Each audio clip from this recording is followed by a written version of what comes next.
रामकृष्ण हरी. पांडुरंगाच्या नित्य व नैमित्तिक उपचारामध्ये ऋतुकालोद्भव काही बदल करण्यात येतात.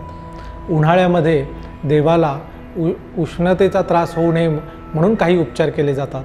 यातील मुख्य उपचार म्हणजे चंदन उटी. या उन्हाळ्यामध्ये चैत्र शुद्ध पाडव्यापासून देवाला चंदन उटी करण्यास सुरुवात होते.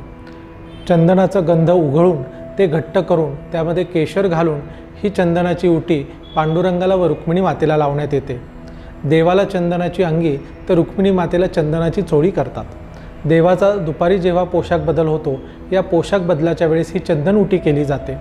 भाविकांतर्फे ही उटी भाविकांनासुद्धा ही उटी पूजा करता येते. ही उटी केल्यावरती देवाला कैरीचं पन्हं, वाटली डाळ, कैरीची डाळ, कलिंगड, खरबूज इत्यादी थंड पदार्थांचा नैवेद्य दाखवण्यात येतो. भाविकांतर्फे ही उटी नसेल तर मंदिर समितीतर्फे रात्री शेजारतीच्या वेळेस देवाला उटी केली जाते. चैत्र शुद्ध प्रतिपदा म्हणजे गुढीपाडवा.